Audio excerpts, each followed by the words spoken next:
পাড়ার কত দূর ভাই? এটা কি পৃথিবীর কোনো বাইরের গ্রাম?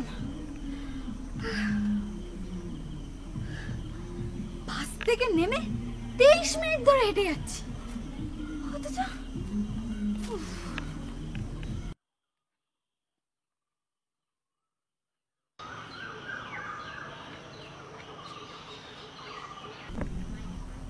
যাকে জিজ্ঞাসা করছি সেই বলছে সামনে। আর কত সামনে রে ভাই? এখানকার লোকেরা কি সামনে ছাড়া আর কিছু জানে না? আজব। ওই তো একটা আঙ্কেল আসছে। এই আঙ্কেলটাকেই জিজ্ঞাসা করবো, উনিও যদি এসে বলে সামনে, বাস আজকে আমি চলেই যাব। এমনিতে সন্ধ্যা হয়ে আসছে, রাত করে খোঁজাটা ঠিক হবে না। এমনি অজানা অচেনা গ্রাম, হ্যাঁ তাই করি। Uncle uncle uncle uncle uncle uncle uncle, পুপাড়ার কত দূর আঙ্কেল? তোমাকে তো আমি ঠিক চিনতে পারলাম না মা। আপনি আমাকে চিনবেন না, আমি আজকেই এখানে এসেছি। কোন বাড়ি যাবে? পুপাড়ার সনাতন ব্যাপারীর বাড়ি। হ্যাঁ, কার বাড়ি যাবে বললে? আরে সনাতন ব্যাপারীর বাড়ি। বলছি পুপাড়াটা আর কত দূর আঙ্কেল? তাই তো পুপাড়া। আচ্ছা আঙ্কেল, আপনি সনাতন ব্যাপারীকে চেনেন? সনাতনকে তুমি চেনো মা? না না আঙ্কেল, আমি সনাতন কাকাকে চিনি না। সনাতনের সঙ্গে তোমার কি দরকার মা? না না, সনাতন কাকার সাথে আমার তেমন কোনো দরকার নেই। ওনার ছেলে অনাদিকে আমার ভীষণ দরকার। আঙ্কেল, সন্ধে নামতে না বেশি দেরি নেই জানেন। যদি আপনি চেনেন ওদের বাড়িটা, একটু বলে দিন না। মা এখন তুমি ফিরে যাও, কাল সকালবেলা এসো। না না, এখন ফিরবো না। পুপাড়া যখন খুঁজে পেয়েছি, তখন অনাদিদের বাড়িটাও খুঁজে পেয়ে যাব। ওদের বাড়িতে এখন কেউ নেই, তুমি কাল সকালে এসো। এত দূরে এসেও ওদের বাড়িটা না দেখেই চলে যাব? কাল সকালে আসিস মা। এখন তাহলে কোথায় যাব? 7:30 কলকাতার বাস পাবে, ওই বাসে উঠে কলকাতা চলে যাবে। না আঙ্কেল, অনাদিদের বাড়িটা দেখেই ফিরবো। এই শোন শোন শোন শোন, এই বাস স্ট্যান্ডের দিকে যা। এখন তুই বাস স্ট্যান্ডের দিকে যা, এখানে অসুবিধায় পড়বি।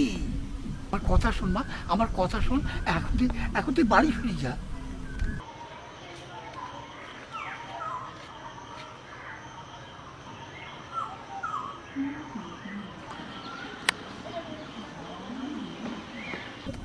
না আঙ্কেল, আমি অনাদিদের বাড়িটা দেখেই ফিরবো। না সনাতন, এটা কে? শূন্য ঘরে আলো জ্বালাতে আনলে বুঝি? কেন এই মেয়েটার সর্বনাশ করবেন নাকি? তুমি শুধু শুধু আমার উপর রাগ করছো। আমি তো প্রশাসনের লোক, প্রশাসনের আইন মেনেই আমাকে চলতে হয়। না করলে আমার অনাদি খরচারা হতো না। কি করব বলো, জনতার দাবি মানতে আমি বাধ্য। যা তো, আপনার সঙ্গে কথা বলতে আমার ভালো লাগছে না। দয়া করে আপনি আপনার কাজে যান, আমাদের মাঝে মাথা ঘোরাবেন না। কেউ আমার কাজের মধ্যে পড়ে। সন্ধ্যার অন্ধকারে অজানা অচেনা যুবতীকে সঙ্গে নিয়ে নিজের পরিচয় গোপন করে লীলাকেতন। থামুন তো, থামুন। এই বাচ্চা মেয়েটার সামনে নিজের এই কদর্য রূপটা দেখাবেন না। চলে যেতাম, কিন্তু যাব না। এবার দেখো আমি কি করতে পারি। কি করবেন আপনি? একটা ফোন করে থানায় জানাবো সন্ধ্যার অন্ধকারে তোমাদের অশালীন অবস্থায় ধরে ফেলেছি। তাই? আপনি সব পারেন না? ঠিক আছে, যান, থানায় ফোন করুন। পারি, আমি সব পারি। যা তা বলছে না, কে যা তা বলছেন? বাবা আপনি শান্ত হন, আমি ওনার দৌড়টা শুধু দেখতে চাই। কি হলো, থানায় ফোন করুন? আপনার দৌড় শেষ হলে আমি যে দৌড় শুরু করব। আমি থানায় যাচ্ছি। থানায় যাবেন? চলুন আমিও থানায় যাব। বাবা আসুন, আপনিও আসুন, চলুন। আমার কাজ আছে, আমি চললাম। পালাচ্ছেন কেন? চলুন থানায় চলুন। আমার অন্য কাজ আছে, আমি এখন থানায় যাব না। আপনি না গেলেও এখন আমি যাব। আপনার দৌড় শেষ আর এখন আমার দৌড় শুরু। যাও, যেখানে খুশি যাও, আমি তোমাকে চিনিই না। চিনি না বললে তো চলবে না, আপনি যে আমাদের অশালীন অবস্থায় দেখে ফেলেছেন। আমি এখানে আসিনি। পালিয়ে যাবেন কোথায়? আপনার সঙ্গে না আমার আবার দেখা হবে।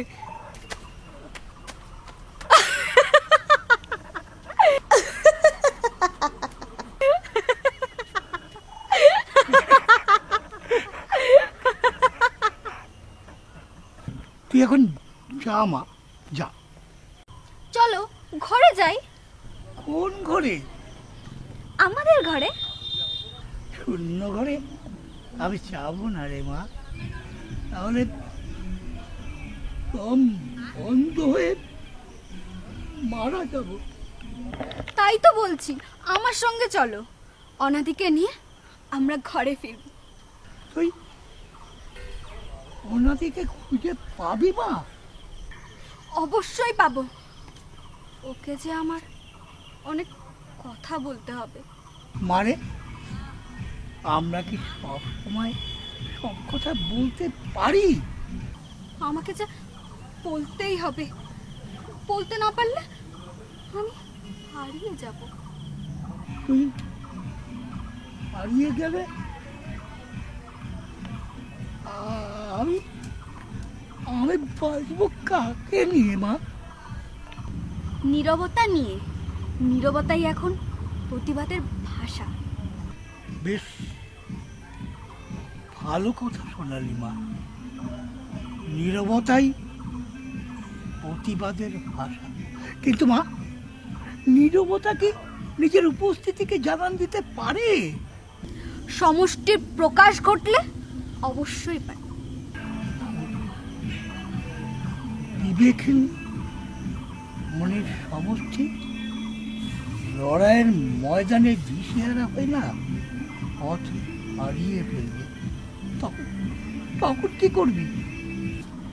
বিবেকের প্রদীপ জ্বালিয়ে মনকে আলোর পথে চালিত করব।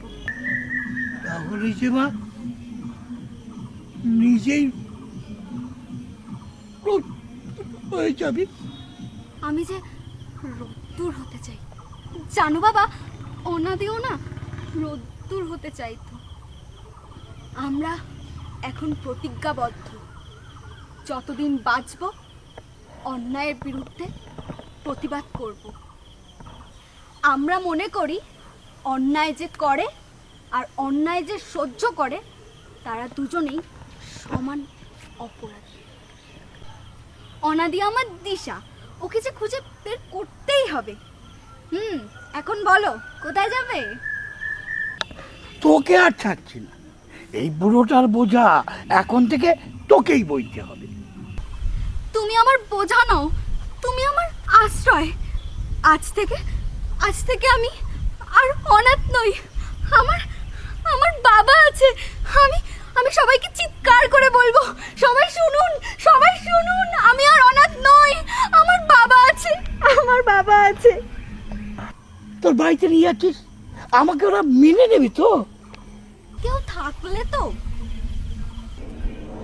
শৈশবে মাকে হারাই, তারপর সৎমার আশীর্বাদে অনাথ আশ্রমে, তারপর লেখাপড়া শেষ করে ওই সোশ্যাল মিডিয়াতে একটা কাজ করি।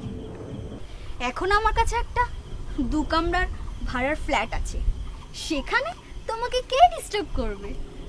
চল মা, এবার একটু একটু একটু পাচালা পাচালা।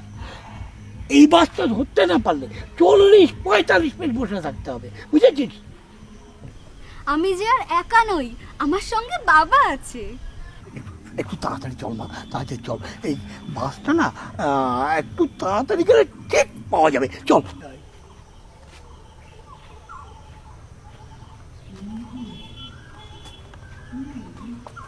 না রে মা, পেয়ে যাব। এখনো ওই দেখ 15 মিনিট বাকি আছে। ঠিক আছে, চলো ওখানটায় বসবো। বলবি? পা ব্যথা করছে? হুম। আচ্ছা বস বস বস বস বস। চিড়ে ভাজা চলবে? চিড়ে ভাজা না রে মা, কেক কেক থাকবে দে। কেক হ্যাঁ আছে, দাঁড়াও। কোথায় যেন রেখেছি? এই তো, এই না।